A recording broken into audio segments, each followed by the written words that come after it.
What is going on, everybody? It's Alex coming back here in another video, and today, this is actually a video per request of Broshmo. It is a mock the mock of C4's way too early 2022 NFL mock draft. So, obviously, this is pretty much what our channel is about. We got records predictions starting tomorrow. So, I hope y'all do enjoy. We're having plenty of content coming in soon. So, please hit the subscribe button. The following has gotten a little bit small recently, but hey, I love all y'all who are here. So let's keep that rolling. Obviously, I'm going to be continuing to try to produce content every single day. So without further ado, let's get into this. C4, one of the guys who I used to watch, former huge N'Keal Harry fan himself.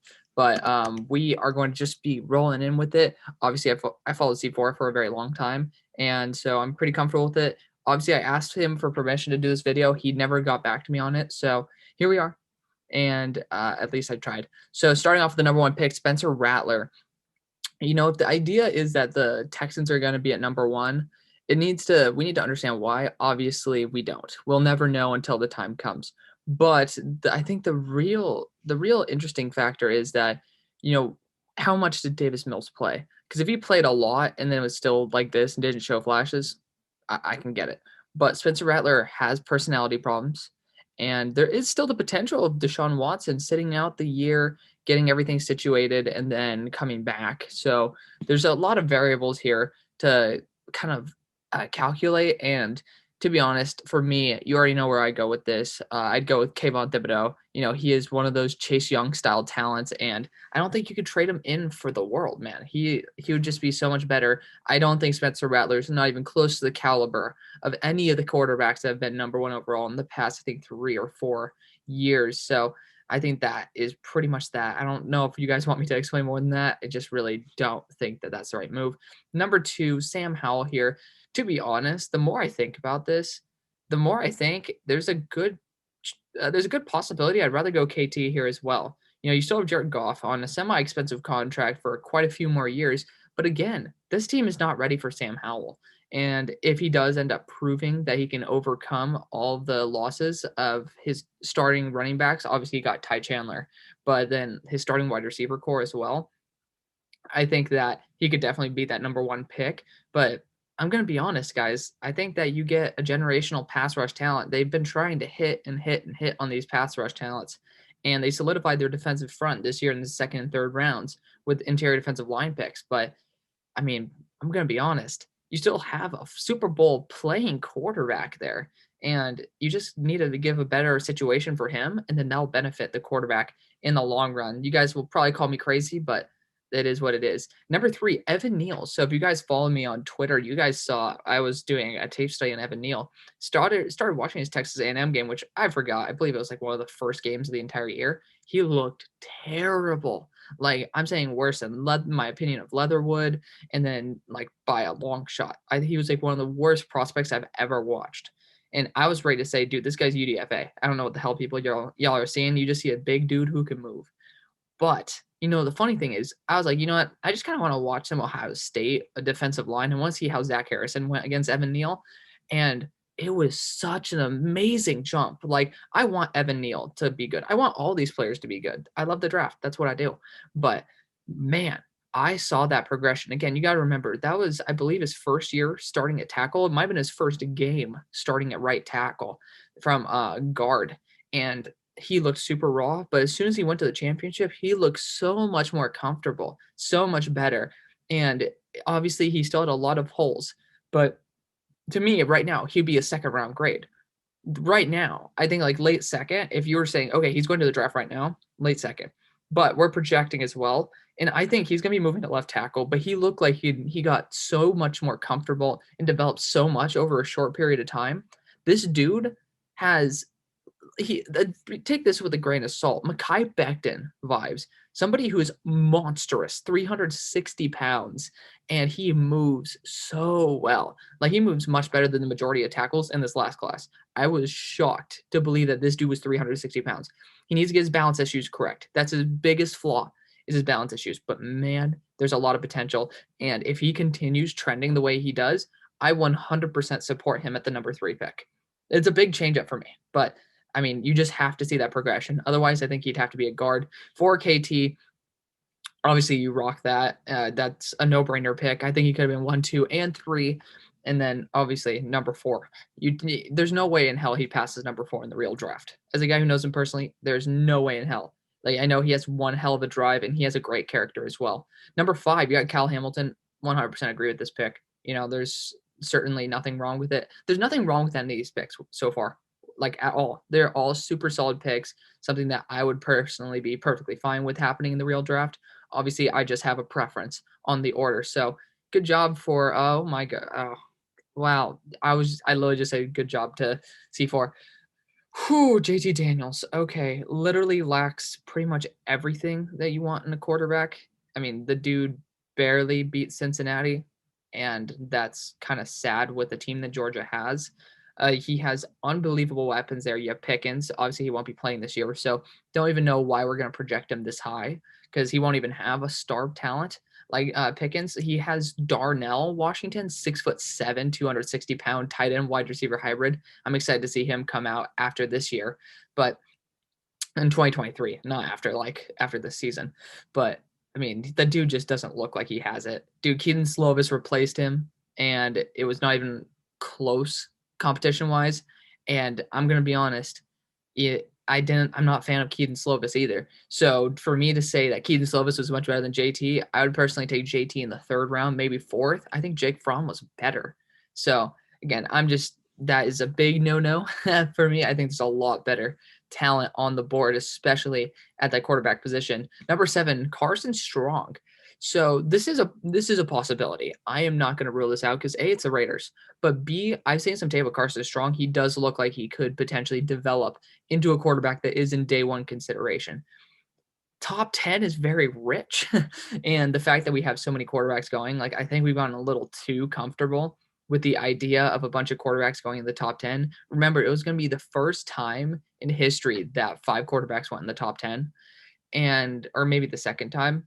And all of a sudden we have 4 quarterbacks in the top 7. It is not even close to the talent that we had this year in this next year's draft. Okay. So this class is much deeper, but far less talented overall. So take that as you will, but the fact that you're going quarterbacks in this high with guys who are extremely unproven, and obviously we're all projecting here, but I don't think any of those guys will take that leap. If we're going to be honest, Desmond Ridder will probably go before both of those guys, and I think he has a good chance of winning the championship this year, especially since his entire damn team came back. So just as I was starting to vibe with it, oh, for fuck's sake,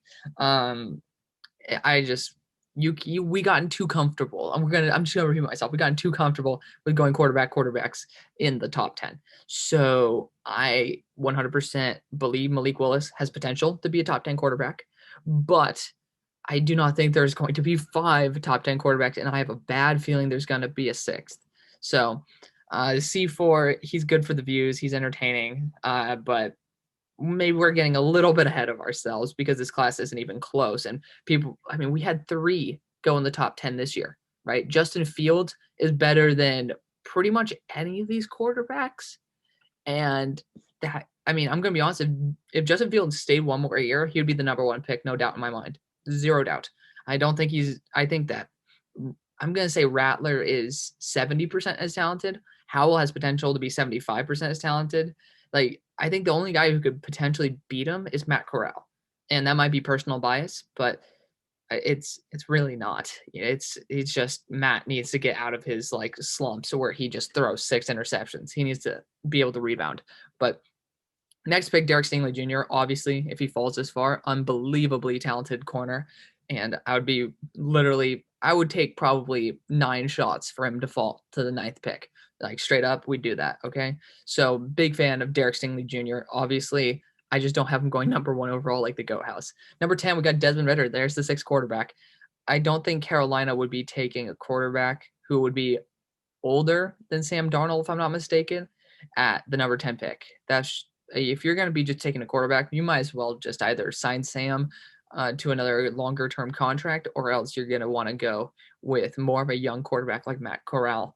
But hey, you never know. Number 11, the Giants. Who are they going to pair up with Malik Willis? They're going to be getting Christian Harris. I don't really agree with this one because I think Alexander makes a really good run stuffing linebacker, and Harris per PFF is not great in the pass game and much better in the run. So you're kind of just getting the same old, and that's something I'm not really vibing with. Number 12, Drake Jackson. I don't know if this is the right move because you would still have Chandler Jones and JJ Watt there. Obviously, it's a good understudy, but if you're really having JJ Watt there, you're trying to chase a ring.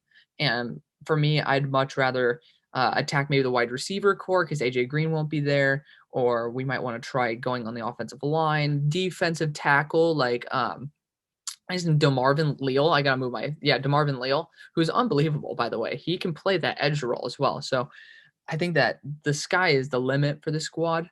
You could obviously go corner here as well. You still got Jaire Elam on the board. Big fan of all those guys. So I think that maybe edged a little bit rich here, especially for a guy like Drake Jackson who hasn't really fully shown it to me. I think he's around 255 pounds. So he's a weird tweener, similar to a Joe Tryon type role. But to be honest, I think DeMarvin Leal had Joe Tryon explosiveness. And you guys know me, I love me some Joe Tryon. So with this next pick, of course, he hasn't picked it yet. But I actually do like that Vikings pick. But he went Keaton Slovis to Washington. I'm fine with it as long as he's not the 7th quarterback off the board by 13. So again, I'm not a Keaton Slovis fan. I think that he's a late first at best. You know, he has moments of excellence, and that's great. The problem is he has to have moments of excellence because he's gotten his team into those situations. So it's a catch-22. I think that Keaton Slovis has a lot to grow and a lot to learn, and he has potential. But again, it's a Pac-12 quarterback that hasn't really shown enough. You guys saw what this next pick was. It was Jaire Elam. Big fan of this pick. I think that he's going to be a lockdown corner there. Obviously, Patrick Peterson's on a 1-year deal, and I think that would be a perfect guy to take the role, take the reins. And now you have Cam Dantzler there. You have Jaire Elam. That's a really good corner core. By the way, thank you to that guy who corrected me on. I for some reason thought Cam Dantzler was a slot corner. Just it got in my head, but I appreciate the point out there because he did it respectfully as well. Number 15, we got Matt Corral. As a Steelers fan, I'd love this. It literally continues that Big Ben idea where you're just having a pure gunslinger, and that would be a dream. And you know me, I have a lot of faith in my former high school quarterback, so love it. Love Matty Ice on the Steelers. Next, we got DeMarvin Leal. I mean, that would be a dream. I think DeMarvin Leal is possibly a top 10 pick, maybe even a top 5, just by the way he was playing. I saw him, and he just looks very unique. The whole entire reason I started watching Evan Neal is because I clicked on Texas A&M and started watching DeMarvin Leal versus Bama's line. And I was like, who's that right tackle? Like, oh, we can watch both at the same time. And I was like, ooh, yeah, Neal looks terrible. So, you know, obviously it kind of was able to show me that progression that Neal also has. So Leal's an absolute stud. I think he can play off the edge as well. He can take any role that you really want in that offense, that defensive front. And number 17, Andrew Booth. I'm going to be honest, I don't know enough about Andrew Booth to make a good comment on this. I assume, given the fact that he was placed into this position by, I think this might be PFN, then it might be worth the pick. But personally, for me, I think that Ahmad Gardner is going to be much higher drafted than what people think. He is an excellent cornerback that in the Georgia game, I think he was the X factor because he was gone. And I could see that Georgia was a little bit more comfortable throwing the ball with Ahmad Gardner not there. And it looked like there was a visible physical impact that not having Ahmad Gardner had on that team. I'm just a big fan of Ahmad Gardner because he destroys my SMU Mustangs every single year. Number 18, Chris Olave. You guys know me. I love that pick. So not much more to say. I think it's a great fit as well. Number 19, we got Trent McDuffie. I need to watch who Trent McDuffie is because I'm going to be honest. I think he was number 22. And if that's the case, I didn't really see too much from him. And you know me, I'm a Washington corner fan, but I got to study a little bit more on Trent because I looked at the other two guys and Keith Taylor and Elijah Molden. Loved both of those guys, by the way. So you never know. I think there's some good talent there. And number 20, because of course it skips Ahmad Gardner to the Eagles. I love that. Aggressive, mean, press ability. I love Ahmad Gardner in the squad. So big A+ pick there for me. I'm a little bit a little bit worried with how like streaky it is, like quarterbacks, quarterback. Speaking of, so you never know. Jaylen Weidermeyer is this next pick, And obviously, I think that's a great pick. Obviously, there's some really good offensive linemen on the board. So that's something I might push back on a little bit, is that I think that maybe getting offensive line is going to start becoming a priority now, given the fact that contracts are coming up, age is starting to rise in the offensive front. So you gotta factor that in. And I think that if the board fell this way, which it won't, because there's no way in hell that there's gonna be 7 or 8 quarterbacks, I can't remember, being taken, then I mean there's gonna be some guys taken in between. But Jaylen Weidermeyer is a very logical option. There's gonna be a lot of scouting done on him. At number 22, you got Jamari Sawyer out of Georgia. I'm gonna be honest with you guys again. I do not know enough about Sawyer yet, but I will definitely give you guys some more in-depth coverage. I don't want to speak out of my ass, so I'll let you guys know where I have little patches of information where I don't know. Personally, I go Tyler Linderbaum here. It's a perfect center to be rocking at that spot. I think that he could be a top 10 player in this class. So that's just me. That's me and Broshmo. We kind of have that synergy on our idea of Linderbaum. And again, it's an Iowa offensive lineman. They usually pan out. Number 23, we got Garrett Wilson. I think that's an excellent addition for the Titans right there. They need help in that wide receiver group. So I think that would be a perfect solution. Number 24 is Zach Harrison to the Eagles. I think they got a little too many edge players this year to go edge again. That's my take right there. Personally, I'd probably be going on the offensive line, probably looking for a left tackle, maybe looking for a guard. You can even go with the same route that you kind of went with Landon Dickerson and have a center play guard. There's just a lot of different routes that I would go, just given the fact that the Eagles went very defense heavy this last year.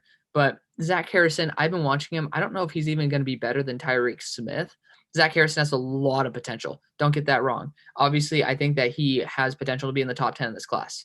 There's a lot of guys who have that potential to make that big jump, extremely explosive, and he has a lot of potential. Again, I saw him versus Evan Neal. That's why I wanted to watch Zach Harrison.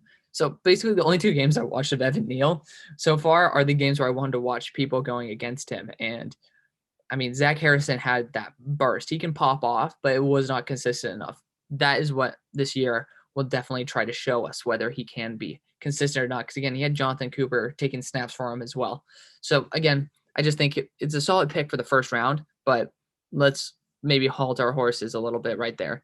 With this next pick, we got George Karlaptis. I'm a huge fan of this pick. 17 and a half tackles for loss as a true freshman. Obviously, he played only 3 games last year. Injury kind of set him back on that. So hopefully that changes. He has a healthy year this year, but dude, he's super raw and has a lot of potential. And again, you know me, I like ideas of pairing up dudes. If you put Karlaptis with Myles Garrett, that's going to be a nice lethal duo right there. And we skipped a pick, John Mechie. So I personally think that Aaron Rodgers or whoever's going to be taking snaps for Green Bay is kind of done with drops. And Mechie is one of the worst wide receivers in college in terms of drops. So I'm personally against it. I'd rather go with a guy like Ross and just say like, hey, if it doesn't work out, we at least took a shot on a guy with top 10 potential. Personally, George Pickens, another guy. You could look at Treylin Burks as well. I love Treylin Burks. You know, he has a lot of talent, a lot of potential and a lot of talent. I'm going to be doing a deeper tape study on him very soon as well. But man, I think John Mechie, that's a little bit rich for me. I know a lot of people are high on him. I think people have, again, gotten too comfortable with the idea of Bama wide receivers having to go in the first because Mechie has potential, but not that much. This one, Jaire Sanders, obviously I would go Nick Bonito here, who is unreal. I think that he should be going top 15 in this class. That's just dead honest. But Jaire Sanders is great too. I will never complain about Jaire Sanders. He has unbelievable talent. Again, when I watched Cincinnati versus Georgia, it was just, I watched it again very recently. I was like, wow, Jaire has some talent, dude. He is amazing. And he's going to take even more of a leap this year. I can 100% see him go even in the middle of the first round. So definitely not going to be mad about it at all. Next, we got Zion Nelson, perfectly fine with this. Used to having a mobile quarterback now in D'Eriq King, as well as like N'Kosi Perry and other guys there. So I'd be 100% fine with this. I think he goes before this, though. That's just my hunch. But hey, that's a good pick if it is the way that the board falls. Personally, I can't say too much bad about it. Number 29, we got Treylin Burks. I think you're kind of kicking Cole Beasley to the curb here, but Treylin Burks is a big dude. I'm pretty sure he's like 6'3", 230 pounds, and he's a beast. So again, deeper tape dive is going to be coming very soon, so we're going to be doing that soon enough. Oh my God, I'm having a struggle here. Number 30, Justin Ross out of Clemson. I think that the risk is worth the potential reward. 100%. I would be doing it at 26. I'd be potentially doing it in the top 20.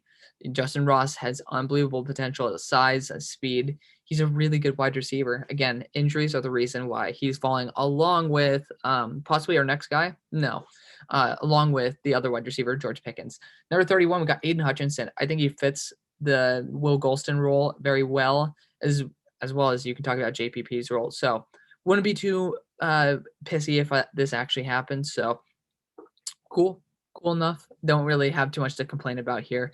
At number 32, though, we have the what am I blanking on? The damn Chiefs. They took George Pickens. So I'm not sure if he did a second round, but if he did, we might do another video on that. Obviously, not going to be doing too much on the deep dive in the second round yet for you guys, because did it for the guys that I've known so far. Happy that there was no first round running back. So I think this running back class is by far heads below. Other classes are heads above this class in terms of running back talent. Just not really a big fan of this class. But hey, there's a lot to learn. There's a lot to develop here. And this class could turn out to be one of the better ones. Again, they could just be really raw right now and just take that big leap in a season where they actually have an off season. Again, these guys who are more raw definitely could take a big step when they have actual time to develop. Again, COVID really hurt development traits on some of these dudes over this year. So we might see them bounce back, and that's something I'm very, very excited to see. So I hope you guys are as well. And I'm excited to make some more content for y'all. I'll see y'all on the far side. Peace.